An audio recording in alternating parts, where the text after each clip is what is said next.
Hello sir, Assalamu alaikum. I am the first presenter of our group 13, Al Amin Shagor, and the other seven members of our group are Hassan Mustafiz Tabib, Aisha Zerine, Anika Tahsin Ifti, Sakib Khan, Nazifa Tabassum Turfa, and Mirza Imdi Shafiuddin. Today I want to take you back to the Mongolian steppe in the late 1100. At the time, the land was full of tribes. The Merkids, Tatars, Karaites, and Naimans, always fighting each other. Life there was very hard. People lived with their animals, mainly horses, and they had to move often to find enough grass and water. In this world, a young man named Temujin rose up. We know him today as Genghis Khan. He was a strong leader, but what also helped him was something we don't always think about: the land and the weather. For many years, people thought the Mongols started conquering because of drought, but now new research shows the opposite. Between about 1180 and 1200, the steppe had warm, wet weather. This time is called the Mongol pluvial. The grasslands grew thick, animals grew healthier, and the number of horses increased. Why is that important? Because for the Mongols, horses were everything: food, travel, and the heart of their army. Each warrior had several horses, so they could ride fast and far without tiring. Without this boost from nature, Temujin might never have built such a powerful force. But it wasn't only the horses. Temujin also changed how society worked. He broke down old tribal groups and made a new system. His army was organized into tens, hundreds, and thousands. This made people loyal to him instead of just their family, and it gave him strong discipline and control. We can compare this to other histories like the Sui dynasty in China. They built the Grand Canal to connect their empire. In a similar way, the wait years on the steppe gave Temujin the fuel he needed to bring the tribes together. So, the rise of the Mongols was not only about one man's dreams, it was also about the right leader living at the right time. When nature gave the support he needed, the Mongol Empire was built from human skill and natural abundance. To conclude, the story of Genghis Khan shows us that the history is not only made by great leaders and armies, but also by climate, land, and the balance between people and nature. Thank you, sir. Hello everyone, I am Hassan Mustafiz and today we will be talking about the Mongol Empire, specifically how they use politics to become a global superpower from a tribal confederation. So they mainly used environmental geopolitics for their own advantages. From 1211 to 1225 CE, Steppe had a 12-year-long moisture period known as the Mongol pluvial. At that point, huge amount of grasslands were sustained and it supported the horses, which were the backbone for their economy. So if we go back directly to the military organization, Genghis Khan was very lucky having that period. No other Khan actually had that kind of luck, during which Genghis Khan actually unified the steppe, and also he created a vast area of empire stretching from Hungary to Manchuria. So he formed a military rule known as through Jasak imperial law, and to achieve military successes he used jam or post relay system. Sometimes it is called yam mainly focused on the Asia parts or Moscow. And also he used Mongol scholars to actually codify their invasions and submission orders. So the first invasion, I think the critical invasion that I would like to talk about is the Shishia Western Campaign. Now here is an official who talked about the Mongol invasion, and if for and for invade and for about the Mongol invasion, he accused the empire of misjudging the Mongol tactics. So the Mongols used classic steppe practices such as pretending to retreat, quick cavalry deployment. But at one point, the war was at a standstill, and Genghis Khan actually tried to flood the city, creating a dam. But it was a great um, uh, great showing of engineering, but the problem is that the dam broke down after 3 months, which flooded his own camp. But the Shishia ruler actually asked for help from the Zin dynasty. But the problem is the Zin emperor said that it was their own advantage that Mongols and the Shishia were fighting. But when the Shishia became the vassal state for the Mongols, they attacked the Zin dynasty together. So this is how actually Mongols did politics. If we talk about the Khwarezmian campaign, which is highlighted here, from this is the part where they attacking began, and at that point, the brilliant generals such as Subutai Khan actually present. If we look into if we look into the Khwarezmian Empire, there was already an internal struggle, but Genghis Khan did not actually plan to attack the empire. He actually sent a letter to Alauddin Muhammad that we will be doing business. You are the ruler for the west, I am the east, and we should do business. That was actually the whole message. But the problem is, after one point, Genghis Khan sent Mongol merchants, and they were actually killed. They were actually killed by Alauddin Muhammad, who thought that these merchants were spies. Now the problem is he wasn't wrong. The merchants were actually spies, but Genghis Khan actually wanted to do business. And the Khwarezmian Empire lost for multiple reasons. If we look into the Shishia campaign, they actually engaged the Mongols in open battlefield, which was a mistake. But here they had the more manpower. They should have attacked the Mongols rather, but they more focused on the defensive positions, which was a mistake. And also, Alauddin Muhammad did not trust his generals, so that was also a mistake. And the Mongols used forced labor or the slaves and to create the siege machines, and as a result, his main forces did not get exhausted. So here we can learn more about Subutai Khan. For diplomacy and propaganda, he was a very skilled general and diplomat. He was the one who brought out the idea that the Mongols should use fake letters to spread mistrust and propaganda in the Khwarezmian leadership. The Mongols would also send envoys before attacking, spreading the steppe ideology and also the divinity of the Mongol leadership. And Genghis Khan was actually famous for his symbolic brutality, such as creating a skull pyramid using the skulls of his enemies.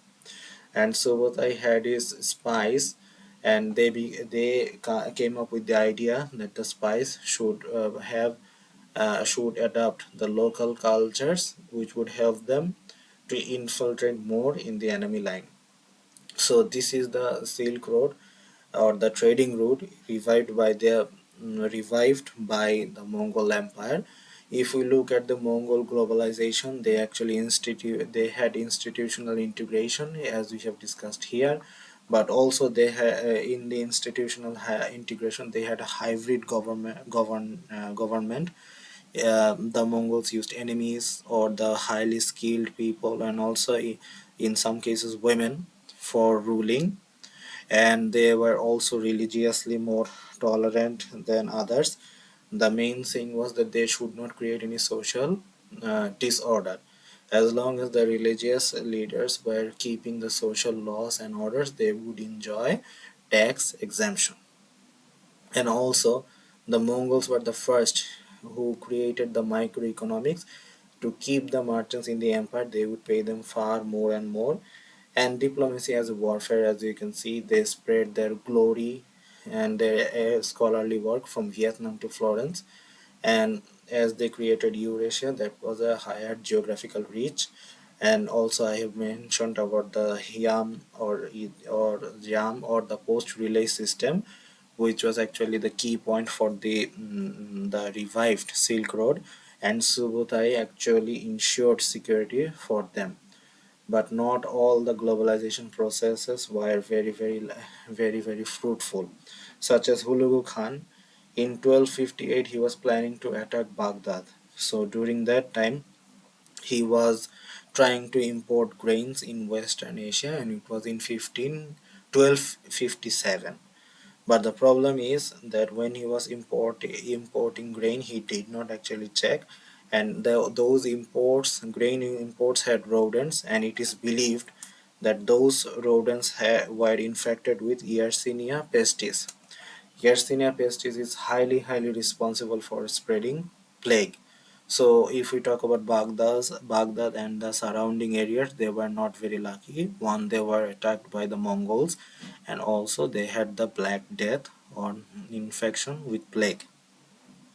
So to conclude, the Mongols rose from the nomadic steppe origins through military innovation, espionage, diplomacy, hybrid governance, and also globalization. And we have seen some innovative areas, such as, I think the most fundamental thing that really impressed me was the treatment of women. Women could become regents, or also they helped the kingdom in succession of the future khans, and also they would advise the khans for political reasons, but also they had their own disadvantages and negative sides, such as destroying ecological balances. But I think we have to actually accept the positive things and try not to do the negative things. Thank you, everyone. Hello everyone. Today I'll be presenting on the Mongol Empire's approach to religious pluralism and political unity, a system that helped one of the history's largest empires govern a vast multi-ethnic and multi-faith population. Overview and historical significance. The Mongol Empire's religious pluralism was not mere philosophical tolerance, it was a deliberate tool of governance. Across Buddhism, Islam, Nestorian Christianity, Taoism, and other faiths, clerics were exempted from taxes and public duties. Interfaith debates were encouraged and religious institutions were protected. This approach allowed the empire to maintain coherence across its diverse territories. By integrating religious elites while making loyalty to the Khan the ultimate authority, the Mongols laid a foundation for cross-cultural cooperation far ahead of their time. Core governance strategy. A key part of this system was tax and labor exceptions. Buddhist monks, Muslim scholars, Nestorian priests, Taoists, and Confucian clerics all were relieved of economic burdens, securing their allegiance to the emperor. As Atwood notes, Mongol decrees regularly accepted clerics of every creed from taxation, securing their allegiance to the emperor. Moreover, the Mongols practiced what might be called benign neglect. They did not enforce religious uniformity, but instead leveraged the influence of religious leaders to maintain social and political stability. Next is political loyalty above all. Despite this pluralism, the Mongols placed political loyalty over religious conformity. Leaders were free to practice their faith, but their ultimate allegiance was to the king. Williams described it as private belief was permitted, but the ultimate allegiance was to the Khan. This principle enabled the Mongols to rule effectively over a fragmented multi-faith empire without letting religious fracture political authority. Visible integration and diplomacy. This tolerance was not only ideological, it was visible in the empire's architecture and administration. In capitals like Karakoram, temples, mosques, churches, and daoist shrines stood side by side. Religious scholars served as advisors, administrators, and influencers, helping govern regions effectively. Rubruk, a 13th century visitor to the Mongol court, marveled that churches, mosques, and temples stood side by side in the Mongol capital. This shows how the Mongols actively integrated different communities into their state. Cultural accommodation and limits. However, Mongol tolerance had pragmatic limits. Kublai Khan occasionally restricted practices such as halal butchering or circumcisions when they conflicted with state interests. As Atwood writes, tolerance was less an ideal than a tool of rule, embraced when useful, limited when threatened. This combination of flexibility and control allowed the Mongols to maintain authority while promoting cooperation among diverse groups.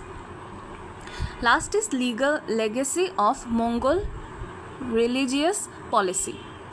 Ultimately, the Mongol approach to religious policy was both innovative and pragmatic. It was not purely altruistic. It was a political necessity designed to consolidate power, reduce resistance, and harness the talents of conquered peoples. Roseby summarized this well. Unlike other empires where faith legitimated rule, the Mongols built authority on secular loyalty, leaving a legacy of pragmatic pluralism. By institutionalism, religious pluralism, while demanding loyalty to the Khan, the Mongols created a governance model that combined military conquest with cultural accommodation, a legacy that remains one of their most enduring contributions to history. In conclusion, the Mongol Empire demonstrates how religious tolerance and political pragmatism can work hand in hand to unify diverse populations. Their model of prioritizing loyalty to the state over religious conformity offers valuable insights into governance, cultural integration, and the balance between authority and pluralism, lessons that remain relevant even today. Thank you for your time and attention. Hello everyone, I'm Anika Tasinifti, and my poster presentation topic is Urban Transformation under the Mongols, Karakoram through Khanbalik. The Mongol Empire was not only a vast military power but also a remarkable agent of urban transformation across Eurasia. Today, I will explore how their capitals from Karakoram to Khanbalik become vibrant centers that blended nomadic tradition with complex urban civilization, connecting diverse cultures through trade, administration, and monumental architecture. The Mongol Empire, widely known for its nomadic heritage and military conquest, underwent a profound transformation in its urban center. Capitals like Karakoram, Tabriz, and Khanbalik showcase how nomadic tradition merged with settled bureaucratic statecraft and monumental architecture. This fusion created vibrant hubs of administration, trade, and culture connecting diverse people across Eurasia through the Silk Road and legitimizing the Mongol imperial power. Karakoram, a capital of diverse coexistence. Karakoram was much more than a political capital. It was a cosmopolitan city that reflected the empire's vast diversity. As the traveler Rabrak noted, there were 12 shrines of iconoclasts of various nations, two mosques of Mohammedans, and a church of Christ on the outskirts of the city. This religious plurality highlights the Mongols' unique approach to exclusivity and governance through tolerance. During Ogodei Khan's region, Karakoram developed near Orkhan Valley and make a efficient administrative network with palaces and offices demonstrating bureaucratic sophistication alongside nomadic traditions. The city was integrated into an expensive network of relay stations connecting distant regions through the rich road and narrow road, establishing swift communication and trade.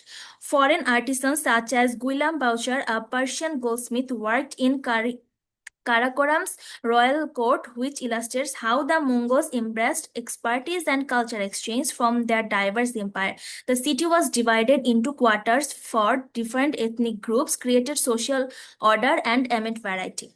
Tabriz, Silk Road cosmopolitanism. Tabriz emerged as an important commercial and cultural center of the Ilkhanate dynasty. It was connected to major cities like Cairo, Venice, Samarkand, Delhi, and Beijing, becoming a thriving hub of trade and intellectual activity. A Moroccan traveler vividly described the jeweler bazaar in Tabriz. My eyes were dazzled by the varieties of various stone which I beheld. Handsome slaves, superbly dressed and grid-lit with silk, offered their gems for sale to the Tatar ladies who bought great numbers. This scene reflects Tabriz's wealth, diversity, and vibrant marketplace culture. Under Ghajan Khan, large-scale construction of mosques, madrasas, hospitals, and marketplaces transformed Tabriz into a fortified cosmopolitan city comparable to the great center of the Islamic world and beyond. Silk Road-inspired architectural elements linked it culturally to the Mamluk Cairo and other cities, symbolizing a shared network of exchange. Khanbalik, the imperial monument. Kublai Khan's region marked as a crucial phase of urban transformation in Khanbalik, later known as Beijing. Following the devastation from earlier conflicts, Kublai Khan rebuilt the city as a capital of the Yuan dynasty and renamed the capital called Janadu. It was blending Chinese bureaucratic institution and urban planning with Mongol imperial ambition. A Ports couplet fittingly captures this transformation. Yarn of yesterday, ruinous outer walls on the south of the city. Yarn of today, the great capital under heaven. The poet encapsulates the Mongol achievement, turning ruins into a flourishing Dadu, later known as Beijing. Khanbalik's monumental architecture, including the palace maintenance office and craft center, reflected Kublai Khan's visible of lasting rule and integrated diverse culture influences, aided the architect like Amir al-Din. The capital symbolized the Mongols' ability to adopt steady governance into a settled, durable political system. So, to fully grasp Mongol urban transformation, it is vital to look beyond the surface of the cosmopolitanism. These cities were global laboratories of empire created not simply for display but as a tools of control, connectivity, and coexistence. In my view, Mongol urban transformation was deliberate and innovative fusion of nomadic flexibility with the permanence of sedentary civilization. I think Karakoram's religious plurality was a pragmatic reflection of empire building that emphasized coexistence rather than forced assimilation, enabling governance across varied peoples. I believe the Mongol embrace of foreign craftsmen and their ability to maintain communication and trade networks show a adaptive pragmatism rarely seen in conquering empires. Tabriz flourishing commercial and cultural crossroads reveals how the Mongol not only built but sustained cosmopolitan hubs, nurturing knowledge and artistic exchange as core imperial strategies. From my perspective, Kublai Khan's rebuilding of Beijing demonstrated the Mongols' commitment to lasting political order through architecture, bureaucracy, and cultural synergism. The city was a bold statement of Mongol imperial identity, melding Eurasian traditions into a single powerful capital. Moreover, I think the Mongol transformed their empire not just through military conquest but reshaping urban spaces into vibrant center of diversity, commerce, and governance. Their cities become living symbols of integration, showing how nomadic and sedentary worlds could intersect to create resilient, globalized centers long before the modern era.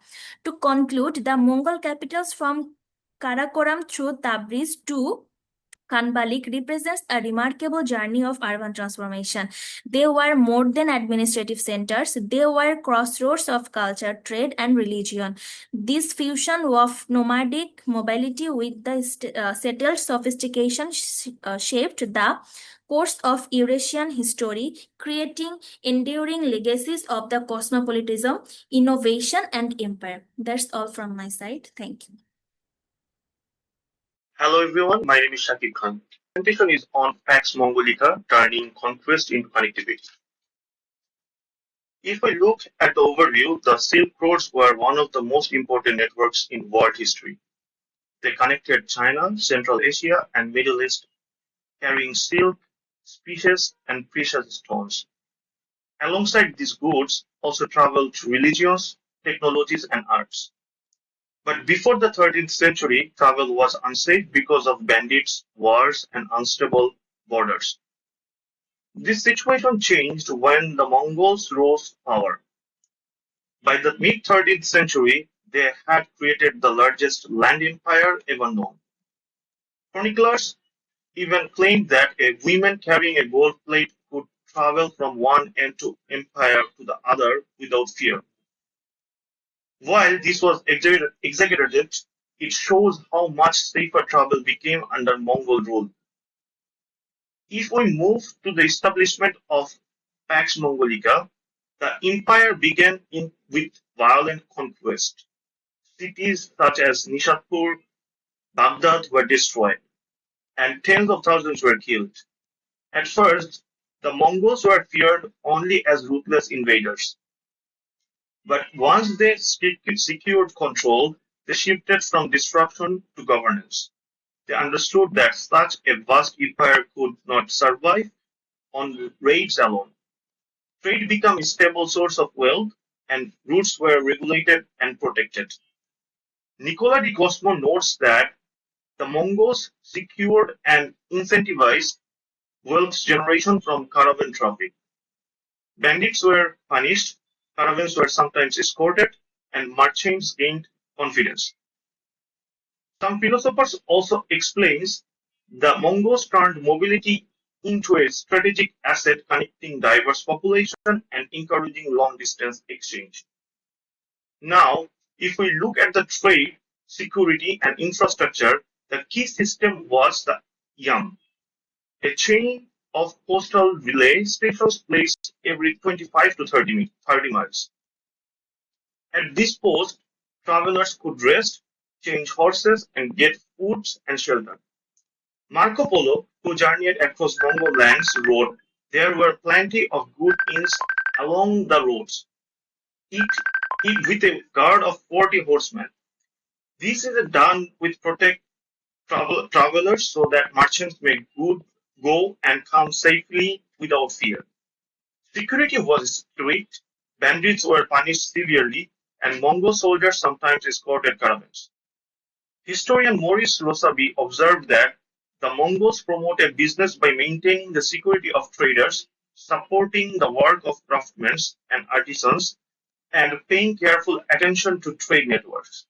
Because of this, cities like Samarkand, Bukhara, and Karakorum thrived as international hubs. Communication networks, the YAM was also used for official reports, invoice, and intelligence. Messages could travel from China to Persia in weeks instead of months, which were revolutionary for its time. This system supported diplomacy. Papal envoys like John of Plano Carpini reached Karakorum, and Persian scholars gathered information from China and India. Rashid al-Din later compiled this knowledge in his Compendium of Chronicles, one of the first global histories.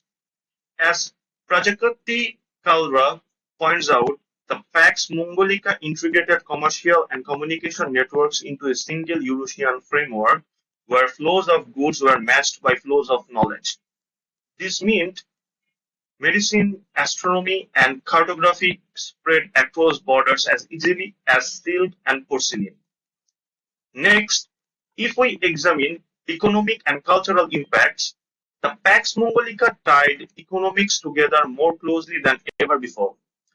Chinese silk and porcelain reached Europe, Persian glassware and manuscripts moved east, and Indian spices and gems flowed across the continent. Genoese and Venetian merchants established ports like Kaffa on the Black Sea, linking land trade to Mediterranean sea routes. De Cosmo notes that Italian maritime emporia linked directly into continental trade networks under Mongolian protection. Urban centers thrived. Samarkand and Bukhara became cosmopolitan hubs, and Beijing impressed visitors with its huge markets. The yuan density also introduced paper money and standardized weights and measures, which made trade more reliable. Culturally, the empire encouraged exchange. Religious leaders traveled freely, and technologies like printing and gunpowder spread westward. Michael Biran observes that the Mongol Empire turned mobility into an imperial strategy, fostering cultural context and exchanges that reshaped Eurasia. If we consider contemporary relevance, there are three lessons. First, globalization depends on security and infrastructure.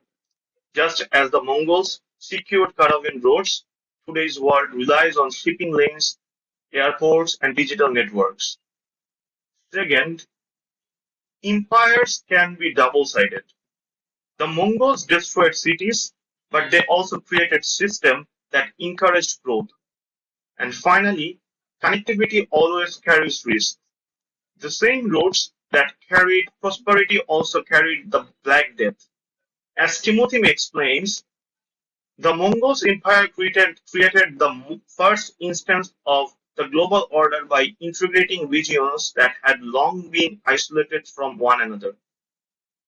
And finally, if we look at the conclusion, the Pax Mongolica turned conquest into connectivity. The Silk Roads became secure highways of trade, communication, and cultural exchange. Goods, religions, and knowledge crossed borders more freely, cities grew, and economics prospered. But the same interconnectedness also spread risk like diseases. The legacy of the Pax Mongolica shows us both the opportunities and the dangers of global contact, lessons that will matter in our interconnected world today. Assalamu alaikum, this is Nazifa Tabassum Turfa, and today I'll speak about threads of knowledge, transmission of culture, technology, and practices across Eurasia in the Mongol era. So, I want to take you on a short journey, first to understand the methods and the Mongols used to connect the people and ideas, then to see how arts, languages, religions, and technologies passed along those routes, and finally to reflect briefly on what this legacy means for our world. So for the introduction and the historical background, Genghis Khan, he unified and built the largest empire and emphasized on multiculturalism by establishing the networks, preserve knowledge, reshape culture, and leave a lasting impact. So he basically attended to a simple but powerful engine of Mongol era, which is the relocation of people. Skilled artisans, craftsmen, and scholars were relocated to China and Persia. So their movement turned human talent into cultural capital. Then the policy of boosted textile and the luxury production. This basically blended the foreign techniques into a Mongol culture, producing hybrid textiles and artistic styles found from the Yuan courts of to Tabriz. So this basically happened because of the safe travel of the merchants, diplomats, and religious leaders that could have more safely across the Eurasia and also in the Khanates as well. These routes carried not only goods but techniques, recipes, and medical and administrative officials as well. For example, Marco Polo, he was a traveler who acted as a translator, a cultural broker, and diplomat which basically links the distant courts and markets.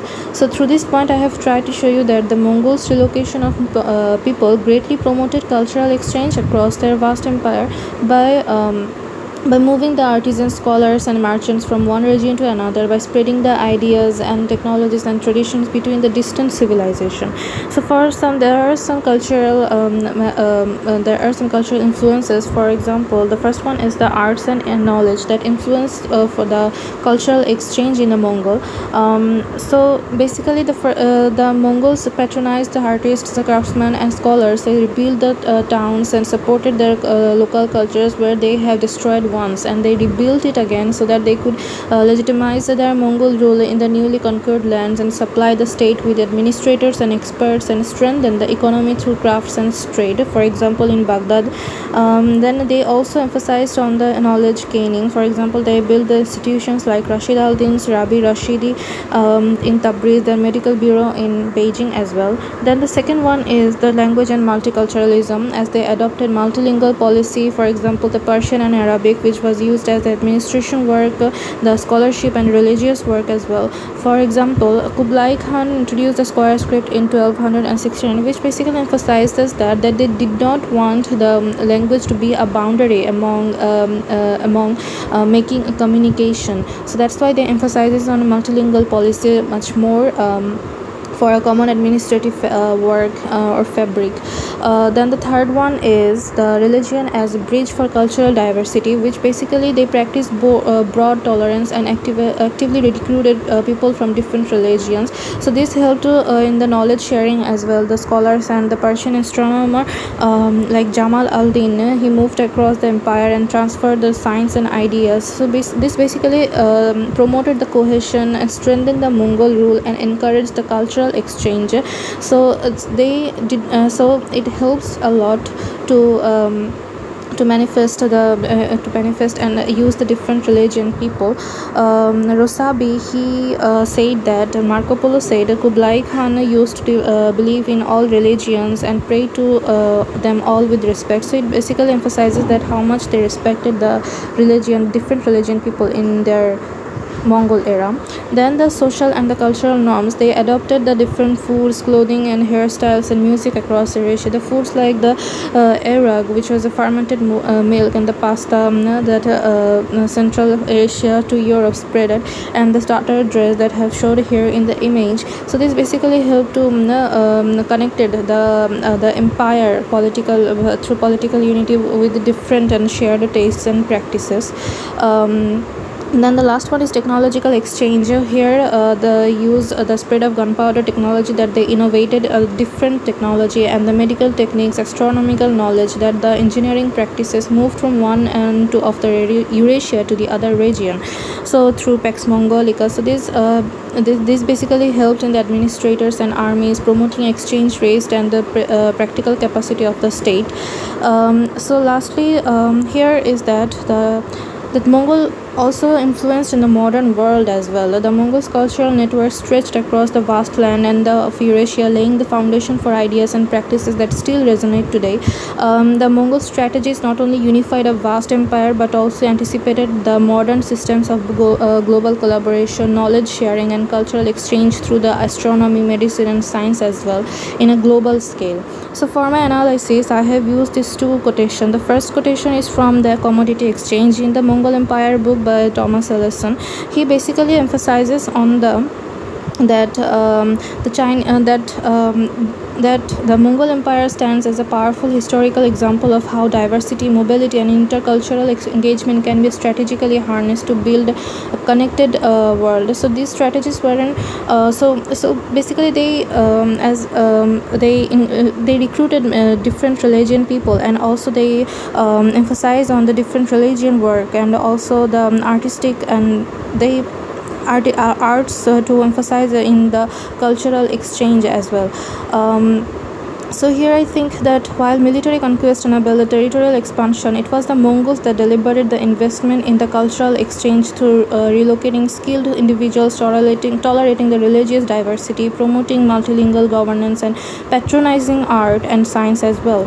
And in another quotation from the sudden appearance, the Mongol turned in commerce, belief, and art by the author Prazniak. The author emphasizes basically on that Mongol rulers sponsored the representational art to shape public belief that reveals their understanding of culture as a powerful tool of governance. So basically, they use the culture as a tool to rule over the people, and to legitimize their rules, to make the objective of the using expertise to reinforce their rule across different regions. So basically these strategies weren't just symbolic, they were deeply practical as well. In conclusion, the Mongol Empire was more than military conquest, and through relocating skilled people, promoting multiple languages, tolerating diverse religions, and supporting art, medicine, and technology, they created a network of culture and intellectual exchange through Pax Mongolica for a safe travel, and also influenced our modern world through global collaboration, knowledge sharing, and multicultural exchange. Even if they were destroyed, but still they managed to impact a lot in influence in the modern world as well through their cultural exchange strategies. That was all from me. Thank you. So I'll be carrying the legacy of the Mongol Empire after Nazivata Basum Turfa. Hello sir, this is Mohammad Rashidullah Masum. I am the 7th presenter of the group. My posted title is Successor Khanates and Fragmentation. So my discussion will be based on the successor Khanates and fragmentation in the 14th century of the Mongol Empire. It's a period when the Mongol Empire's unity gave way to 4 distinct polities and did not simply collapse, but reconfigured shared institutions across different ecologies, market, and faith communities. If we look at the historic background, we see after the Toluid civil war and the death of Monkey, Eurasia did not fall into disconnected islands. Instead, the Ilkhanate, the Golden Horde, the Chagatai Khanate, and the Yuan each adapted the Chinggis toolkit to their own environments, which produced a mosaic of governance experiments that kept trade corridors, diplomatic channels, and scholarly exchange remarkably resilient, even as plague and fiscal stress reshaped state capacity and urban life.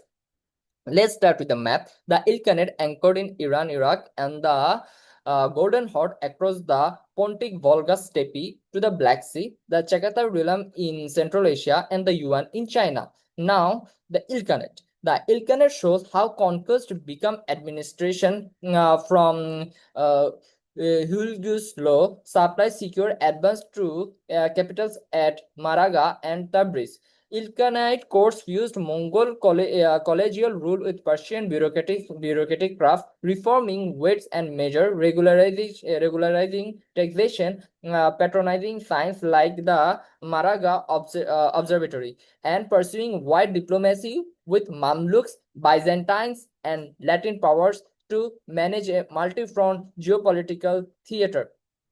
Ghazan reign is pivotal as his conversion to Islam and reform edicts signaled a durable synthesis. Islamic legitimacy paired with Chinggis charisma, while administrative cleanup in revenue and the postal road system tried to curb predation and stabilize provincial finance, revealing a state intent on governance rather than mere extraction.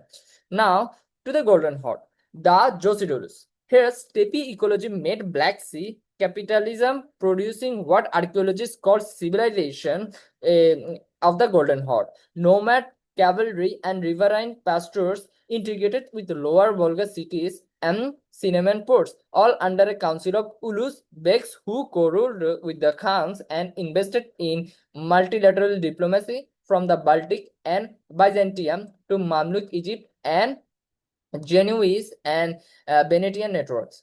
From Barak onward, Islam advanced at court, but legal pluralism and celestial immunities ensured broad religious latitude, while the horde's hard-nosed commerce gained fur, slaves, and luxury goods, funded a durable order that kept northern Eurasia arteries open, illustrating how mobility and nodal urbanism can reinforce each other under a single political band. Now, the Chagatai Khanate. The Chagatai Khanate demonstrates a different balance, deeply conservative in nomadic ethos, yet responsible for caravan hubs like Samarkand and Bukhara. It oscillated between centralizing coinage and city protection, like Quebec's monetary reform and Kouachi's rise, and elite backlash that culminated in late Islamization under Tarmanshirin, followed by the fragmentation into Transoxania and Mogolistan by 1360s. If the Golden Horde shows nodal steppy maritime synergy, the Chagatai story warns how nostalgia for a purer postal policies can undermine fiscal regularity and urban security, especially when caravans and coinage actually sustain the realm's everyday economy.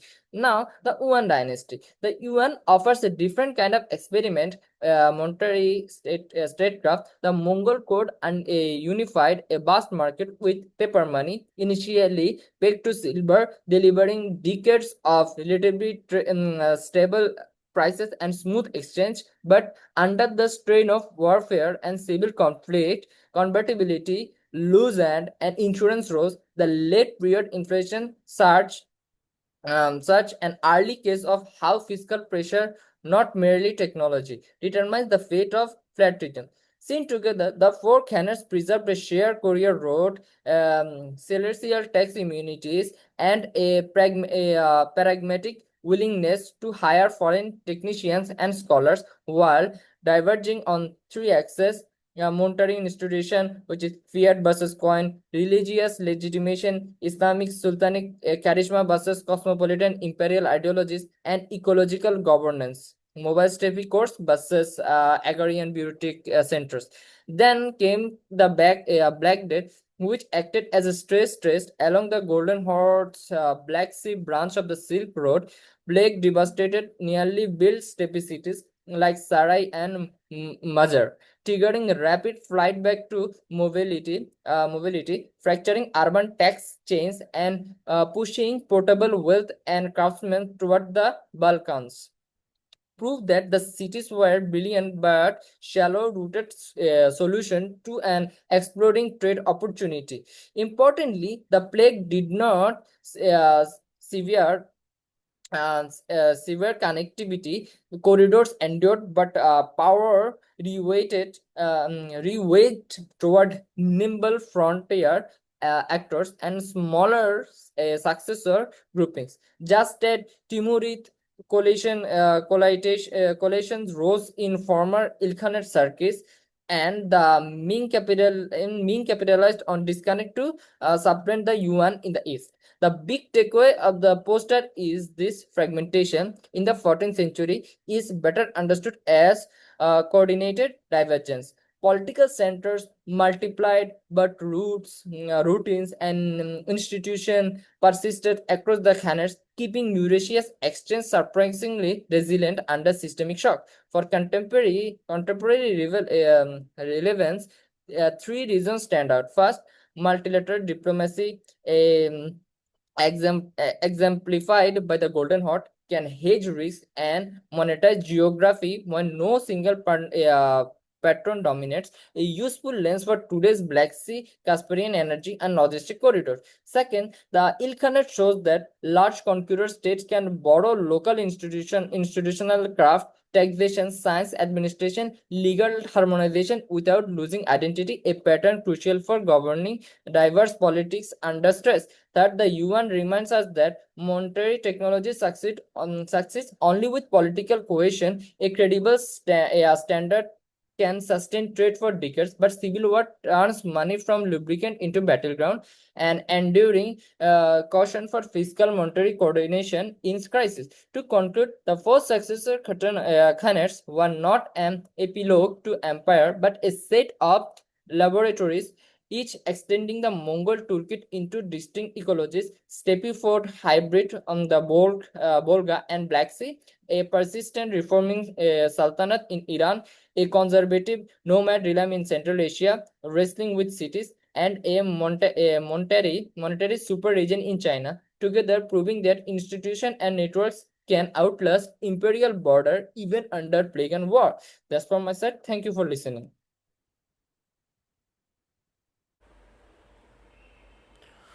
Assalamu alaikum, sir. I am Mirjam Shafiuddin. Now I am talking about modern implications and legacy of Mongol Empire. I would like to talk on a journey back to the 13th and 14th centuries, a time when the Mongol Empire reshaped the world. We often remember the Mongols for their conquests, their cavalry, and their ruthlessness. Yet, beyond the violence, they created systems of connections, trade, communication, and culture exchange that located remarkably like an early versions of globalizations. At its heads, the Mongol Empire stretched from China to Eastern Europe. This vast network did more than bringing lands under a single banner. It tied people together in ways never seen before. By revitalizing the Silk Road, setting up the EM postal system, the relocating knowledge across uh, continents, the Mongols built infrastructures that mirror what we now recognize as a global system, global supply chains, digital communications, and international knowledge economics. Let's start with the aspect of trading. The Silk Road exists long before the Mongols, but under their rules, it becomes a safe, more reliable, and more productive.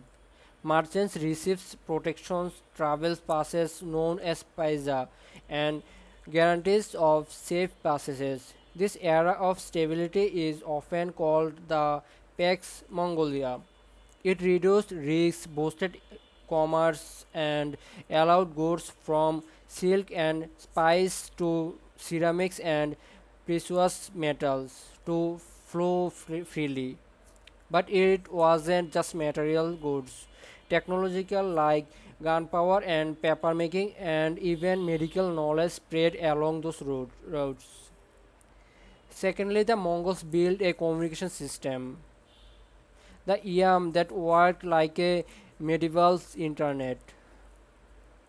Relay stations were established every 20 to 30 miles with fresh horses and supplies ready for couriers. A message could travel hundreds of kilometers in a single day. For the 13th century, this was revolutionary. It enabled fast governance, efficient military coordinations, and commercial communication across vast distance. If you think about it, this system is precursor to our fiber optic cables, satellites, and server nodes. Notably, the principle was the same: achieving speed and reliability to create power. Thirdly, their region was well known for military and knowledge practices. The Mongols mastered speed, adaptability, and physiological warfare. They used tactics like phased retreats, composites, bows, and shock cavalry, but their innovations went by one battlefields. They captured and relocated artisans and engineers and scholars from conquered land. Chinese sage engineers worked in Persia. Muslim doctors practiced in China, and ideas travels alongside people. These redistributions of human talent reassembles how today's global industries recruit expertise across borders to gain an advantage. Yet the Mongol story is not about success. It is also about fragility. Their rise was partly due to favorable environmental conditions. Wet climates expanded the grasslands, freeing their cavalry and later drugs shark their resources, undermining their mobility.